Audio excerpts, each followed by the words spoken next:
Olá, muito boa tarde. O estudo da filosofia é uma das marcas do ensino superior oferecido pela Universidade Católica Portuguesa. No próximo ano, a licenciatura em filosofia, regime semipresencial, é uma proposta para alunos de qualquer ponto do país e é esse curso que será apresentado daqui a pouco neste programa. Primeiro mostramos-lhe acontecimentos que fazem a atualidade religiosa. Uma jornada de luto. É com essa atitude que o Papa Francisco recordou o dia em que se assinalou o aniversário do início da Primeira Guerra Mundial e pediu, por favor, que os conflitos no Médio Oriente e na Ucrânia terminem. Foi no dia 28 de julho de 1914 que começou a Primeira Guerra Mundial, um dia que o Papa recordou como uma jornada de luto, porque durante 4 anos a história viveu um massacre inútil que causou milhões de vítimas, muita destruição e terminou com uma paz frágil. Ricordiamo questo tragico evento, auspico che non si ripetano gli sbagli del passato, ma si tengano presenti le lezioni della storia, facendo sempre prevalere le ragioni della pace mediante un dialogo paziente e coraggioso. Palavras de Francisco no último domingo, no encontro com os peregrinos no Vaticano. A recitação do Ângelus foi, sobretudo, uma ocasião para pedir a paz para os conflitos em curso em diferentes regiões do globo. Fermatevi, per favore. Vi lo chiedo con tutto il cuore. È l'ora di fermarsi. Fermatevi, per favore. Insistência do Papa a pensar nos conflitos em Gaza, no Iraque e na Ucrânia. Vi chiedo di continuare a unirvi alla mia preghiera perché il Signore conceda alle popolazioni e alle autorità di quelle zone la saggezza e la forza necessarie per portare avanti con determinazione il cammino della pace, affrontando ogni diatriba con la tenacia del dialogo e del negoziato e con la forza della riconciliazione. Apelos insistentes do Papa, repetidos na Praça de São Pedro, diante de milhares de pessoas, que chega a todos os recantos do mundo pelos meios de comunicação social. Clamores que, apesar de não conseguirem calar as armas, são afirmados cada vez mais com determinação por muitas vozes, também a do Papa. Fratelli e sorelle, mai la guerra.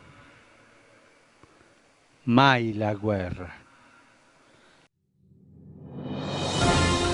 Proximidade e esperança. Palavras de Francisco na visita pastoral à cidade de Caserta, no sul de Itália.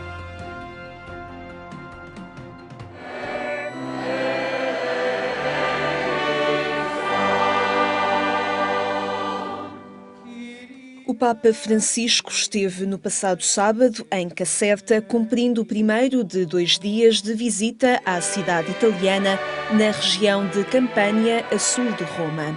Foi junto ao Palácio Real que milhares de pessoas o receberam, entre aplausos e gritos de acolhimento.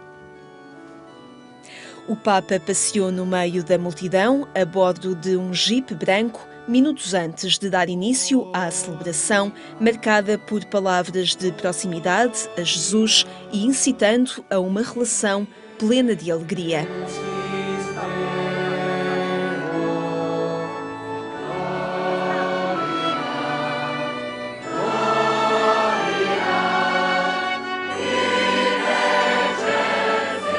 È la gioia di ognuno di noi quando scopriamo la vicinanza e la presenza di Gesù nella nostra vita. Una presenza che trasforma l'esistenza e ci rende aperti alle esigenze dei fratelli. Una presenza che invita ad accogliere ogni altra presenza, anche quella dello straniero e dell'immigrato. È una presenza accogliente, è una presenza gioiosa, è una presenza feconda. Così è il regno dentro di noi. Dare il primato a Dio significa avere il coraggio di dire no al male, no alla violenza, no alle sopraffazioni, per vivere una vita di servizio agli altri e in favore della legalità e del bene comune.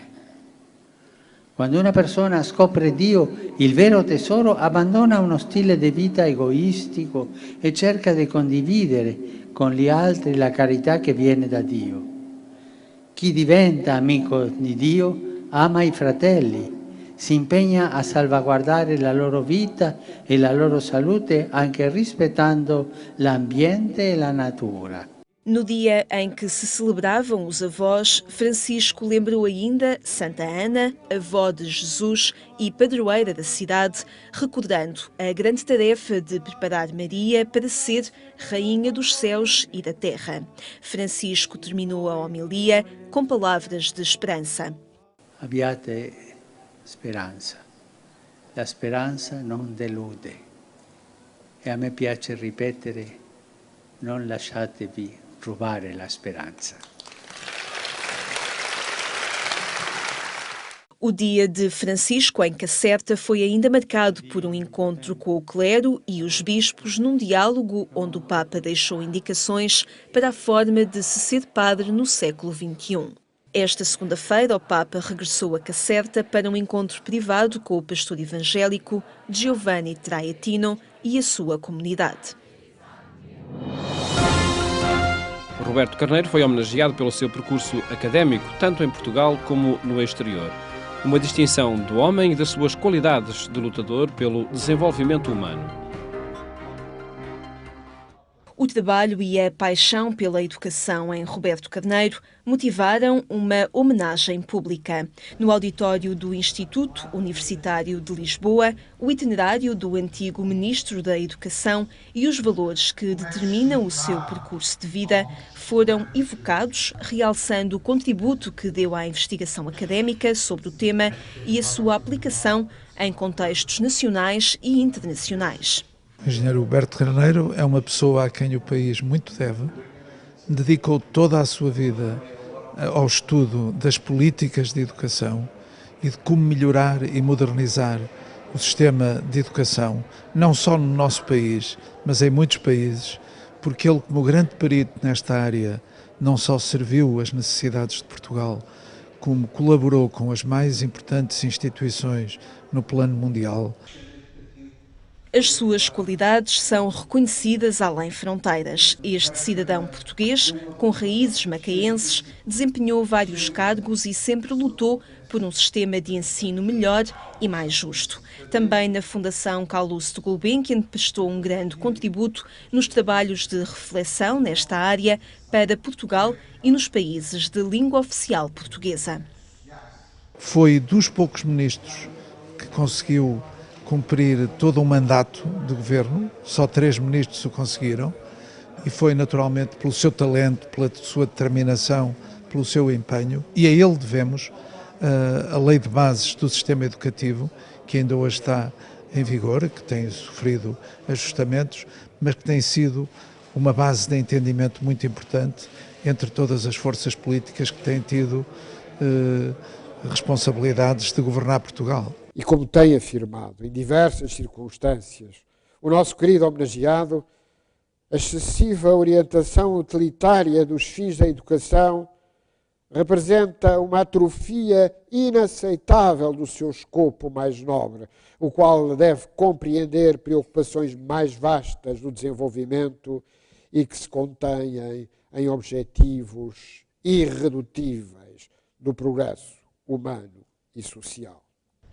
Roberto Carneiro sempre pautou a sua vida em prol do bem comum. Com um vasto currículo na área da educação, continua com entusiasmo a sua incessante atividade.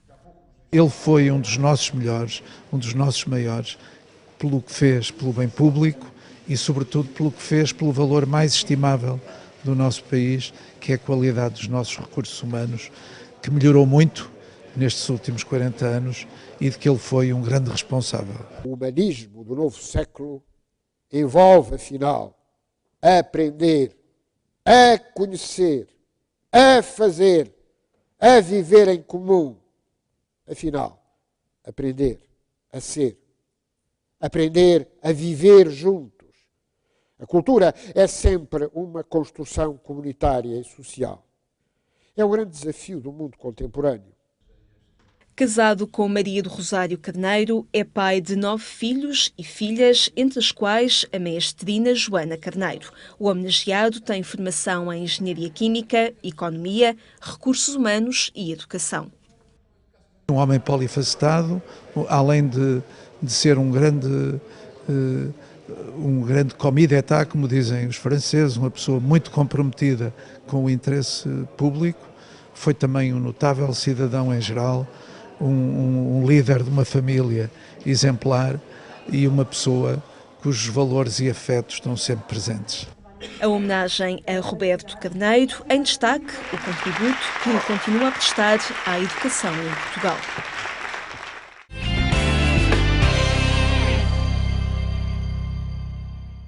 Em agência.eclesia.pt encontra estes e outros acontecimentos em atualização permanente. Agora apresentamos o curso de licenciatura em Filosofia que a Universidade Católica Portuguesa oferece. São para isso convidados do programa Eclésia o professor Américo Pereira, coordenador da área científica de Filosofia da Faculdade de Ciências Humanas, e Inês Bolinhas, coordenadora da licenciatura em Filosofia. Muito boa tarde e obrigado por estarem neste programa. Professor Américo Pereira, pedi-lhe antes de mais que nos falasse sobre esta oportunidade de estudar Filosofia e porquê estudar Filosofia num contexto e numa sociedade que olha para números, olha para estatísticas. O que é que a filosofia tem a ensinar aos tempos atuais? Muito obrigado. Antes de mais, muito boa tarde. Pois, é exatamente nos momentos de crise que o estudo da filosofia se revela como mais oportuno e mais pertinente. A filosofia é, se quiser, um modo crítico e, portanto, um modo que está habituado a viver com crises de estar na vida. E, portanto, o enquadramento que o pensamento racional, o enquadramento que o pensamento capaz de olhar para a realidade, não apenas de forma parcial, mas de uma forma abrangente, tendencialmente universal, é fundamental. É por isso necessário estudar filosofia nestes contextos? É fundamental estudar filosofia, é fundamental fazê-lo desde muito cedo, não é? Não é apenas em termos universitários, mas desde muito cedo. E é fundamental fomentar uma atitude crítica e filosófica em todas as pessoas, de modo a que as pessoas se tornem verdadeiramente livres e verdadeiramente capazes de ajudar a construir aquilo a que agora voltamos, até em termos de discurso de igreja, que é o bem comum. Esta licenciatura em concreto, professora Inês Bolinhas, que conteúdos oferece a quem deseja frequentá-la? Muito boa tarde e muito obrigada pelo convite.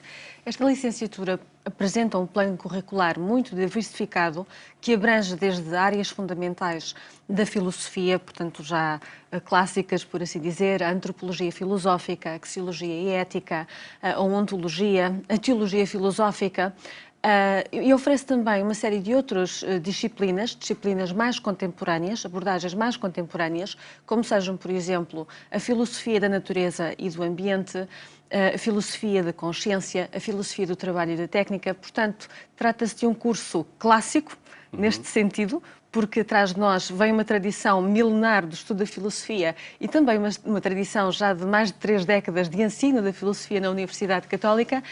E, por outra parte, temos, portanto, esta dupla valência, que é de abordar os temas do ponto de vista clássico, com todas as vantagens que isso apresenta. Portanto, somos herdeiros e continuadores de uma tradição e, por outra parte, estamos a inovar na abordagem desses mesmos conteúdos nestas disciplinas novas, como referi. Essa inovação acontece também no próprio método de ensino e de aprendizagem, professor Américo Pereira. Sem dúvida. Nós evoluímos para um tipo de ensino que é um ensino misto e, portanto, o chamado blended learning, na designação internacional, em que temos sessões presenciais clássicas e também presenciais através da plataforma Adobe Connect, mas em que o grosso da lecionação é feita através de uma plataforma, neste caso utilizamos o Moodle, de uma plataforma online onde todas as semanas e de uma forma sistemática o aluno encontra todos os materiais de que necessita e pode utilizar este sistema como uma interface permanente com o professor e com os colegas também. Este curso de licenciatura em 2013, ou melhor, em 2014, 2015, no próximo ano, para além da inovação dos conteúdos a que já se referiu, apresenta outras novidades? É precisamente o alargamento desta possibilidade de participação nas aulas presenciais por videoconferência aos restantes anos do curso. Portanto, nós começámos, isto foi um processo gradativo, começámos em fevereiro de 2010 e desde logo implantámos a lecionação. O nosso objetivo foi sempre de pôr a tecnologia ao serviço do aluno, porque já há tanta tecnologia que realmente é um desperdício não usar em prol do aluno. E então começámos, em primeiro lugar, por combinar lições escritas por nós na plataforma, não são apenas PDFs, são lições escritas por nós na plataforma com aulas presenciais. Depois avançámos para uma segunda etapa, facultativa, sempre que o professor quisesse, poderia, em vez da lição escrita, deixar um pequeno podcast, fosse esse, portanto, uma gravação em áudio ou em vídeo também seria aceitável. E depois, então, portanto, demos um passo mais e implementámos apenas para o primeiro ano o sistema Adobe Connect. E, de facto, tivemos bastante sucesso. Claro, com o sucesso relativo que a filosofia tem. A filosofia, apesar de ser necessária, ela não está na moda, não é? Portanto, mas o que lhe posso dizer é que passámos a ter alunos de Águeda, do Porto, de Ourém, de Angola, do Brasil, porque, apesar das sessões presenciais serem por videoconferência também, não é? Portanto, isso não dispensa que a pessoa depois tinha que vir cá também 2 vezes por ano para fazer as provas escritas. Mas só o facto de não ter que se deslocar cá para fazer as aulas, não é? E só depois no final do semestre para fazer a prova escrita, facilitou imenso a vida dos nossos alunos, que, na sua grande maioria, são alunos já diplomados. Temos casos de médicos, enfermeiros, gestores, também empresários, enfim, também temos pessoas já reformadas e que estão a aproveitar esta oportunidade que lhes damos para aprofundarem os seus conhecimentos. Portanto, é outro tipo de público e, nesse sentido, esta mais vasto, tecnologia... por certo, exatamente. Há um horário, em todo caso, para cumprir, para frequentar este curso? Sim, sim. Nós fizemos de propósito e encaixámos todo o horário presencial em horário pós-laboral. Portanto, é sempre sextas, das 6 às 10h30 da noite, em 3 blocos horários de 1h30, e depois sábados, das 9h30 da manhã ao meio-dia e meia. E isto acontece uma vez por mês, antecipadamente, antes do semestre começar. O aluno tem sempre já a certeza de quais são os dias e horas em que precisará de estar ou presencialmente na universidade ou presencialmente conectado, seja em que continente for. Não é? Temos, por exemplo, o caso de um aluno que está a fazer trabalho em vários países de África e que, consoante o sítio onde está, assim se vai ligando. Portanto, isto é uma coisa que é transcontinental também, além de interregional. A verdadeira globalização também no ensino. Toda esta dinâmica, professora Américo Pereira, vai consolidar esta oferta da filosofia que a Universidade Católica faz já há 3 décadas? Eu penso que sim. Pelo menos é uma aposta inovadora em termos nacionais. É, mais uma vez, uma aposta inovadora da filosofia. Já o tínhamos feito em outros âmbitos e em outras épocas. E além de mais, é um serviço à comunidade e é um tipo de comunidade que não tem disponibilidade de horário, de trabalho e de vida para frequentar aquilo que é o ensino presencial clássico. Portanto, nós conseguimos manter um nível de presencialidade perfeitamente aceitável e servir as pessoas que não têm a hipótese de frequentar um curso, enfim, em todos os dias. Deve frequentar este curso, enfim, quem tem algum objetivo de saídas profissionais ou ir um pouco além desse objetivo saídas imediato? Profissionais também, porque elas vão aparecendo com alguma dificuldade em Portugal. No estrangeiro, a filosofia tem muito mais saídas profissionais. É uma questão cultural que mais cedo ou mais tarde terá de ser ultrapassada. Fundamentalmente, têm aparecido pessoas que querem aprofundar quer conhecimentos, quer, sobretudo, a sua capacidade crítica, autocrítica e e de aprofundamento e, ao mesmo tempo, alargamento dos horizontes culturais. E outra coisa muito importante e que as pessoas se sentem muito motivadas para tal, que é a capacidade própria de se alçarem ao nível da teoria. Portanto, e não viver apenas de produtos teóricos pré-fabricados e que se acolhem criticamente. Isso é muito importante nos dias de hoje. Informações telegráficas para quem queira frequentar este curso, o que é que deve fazer? Ora, enviar-me um e-mail, em primeiro lugar, para determinarmos qual o tipo de candidatura que lhe corresponde. Portanto, não sei se posso deixar o meu e-mail. Sim, pode dizer. É mines@fchga.lisboa.cp.pt. Basta enviar-me um e-mail. Portanto, estaremos, dizendo... enfim, a divulgá-lo também. Exatamente. E, portanto, basta fazer esse contacto e depois encaminho a pessoa para o tipo de candidatura que é próprio, o tipo de documentação, etc. Nós também temos um público muito específico, que é o público de sacerdotes, não é? Jovens sacerdotes, que querem aproveitar já o percurso que fizeram em teologia, e esses, por exemplo, já contam com quase metade do currículo feito. Porque já o fizeram, exato. Eu, quando me licenciei em filosofia, foi sentando-me nas mesmas carteiras, nos mesmos bancos que os meus colegas de teologia. Portanto, naturalmente, esses têm mais equivalências, não é? Mas para se candidatarem, não é preciso terem algum grau académico já obtido? Não é necessário. Há candidaturas que podem ser feitas, portanto, através dos exames nacionais. Temos também transferências, mudanças de curso e um contingente especial que é candidatos detentores de licenciatura. Portanto, estes últimos não precisam de prestar, de facto, provas, porque se considera que o diploma, em como já é licenciado, constitui prova suficiente de que está apto para estudar no ensino superior. Portanto, esta é uma regra que nem sequer é da filosofia, é da Universidade Católica Portuguesa. Esperemos que este curso tenha muitos candidatos para mais este ano letivo. Obrigado por terem estado aqui neste programa. E fica então essa proposta de frequência de um curso de filosofia em regime semipresencial, cujas inscrições estão em curso. Votos de boa tarde. Até amanhã, se Deus quiser.